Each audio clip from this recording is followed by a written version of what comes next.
Have y'all heard the first American to storm the beaches on D-Day was from Tennessee, and he carried nothing but a knife? Coming at you. Well, howdy, friends. On this solemn day of June the 6th, we're remembering D-Day in 1944 and a Southern hero you might not know about. Lieutenant Taylor Fellers from Madison County, Tennessee, was reportedly the first American to hit Omaha Beach during the Normandy invasion. Now, here's the kicker. When his landing craft got stuck on a sandbar, he jumped out with nothing but his combat knife and he swam to shore. Fellers led his unit through heavy fire and he cleared a path for others. He survived that day, but sadly was killed in action just 3 weeks later. For his bravery, he was posthumously awarded the Distinguished Service Cross. Back home in Tennessee, they still hold a memorial service for him every June the 6th, and his knife is on display at the county courthouse. It's a reminder that Southern courage helped save the free world.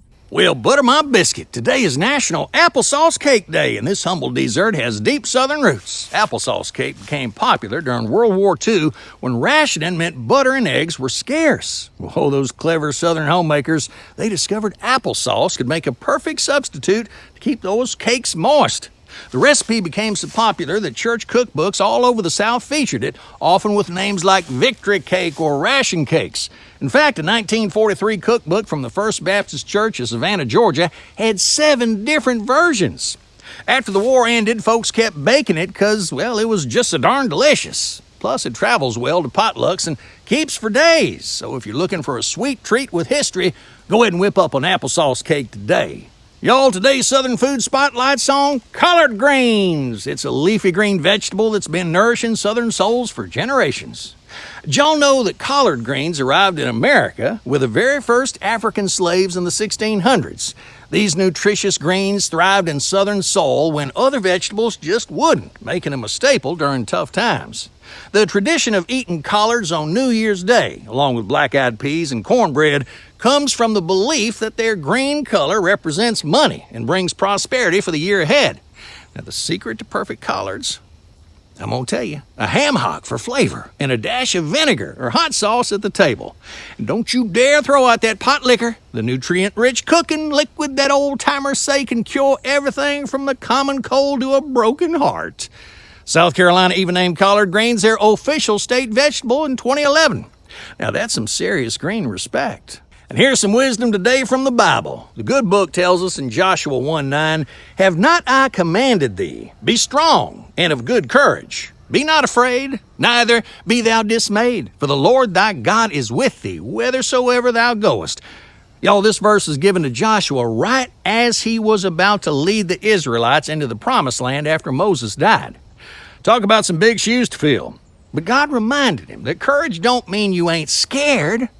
It means you move forward anyway. On this D-Day anniversary, it seems fitting to remember these words that have comforted soldiers and parents and children and anyone facing a challenge. Whatever battle you're fighting today, remember, you don't fight it alone. Folks, peak fishing season's upon us across the South, and let me tell you, the fish are biting almost as much as the skaters. What y'all call a fish wearing a crown? Well, never mind. Yeah, a buddy Jim went fishing last weekend and he came home with a sunburn so bad his wife thought he caught lobsters instead of bass. He said, "Honey, I didn't catch any fish, but I did catch some rays." A recent survey showed the average Southern angler will tell 17 fish stories this summer, each with the fish growing an inch every time the tale's told. And by Labor Day, that 6-inch brim will be a 20-foot monster that nearly sank the boat. So grab your tackle box and remember what they say, a bad day fishing is still better than a good day working. Hey, y'all, by the way, the #1 country song on this here day in 1991 is "If the Devil Danced in Empty Pockets" by Joe Diffie. If the devil danced in empty pockets, he'd have a ball in mind with a 9-foot grand, a 10-piece band, and a 12-girl chorus line. I miss old Joe. And that's all for today's Have Y'all Heard, because now y'all have. Go ahead and leave a comment if you're smart or smiling or hungry. Till next time, later taters.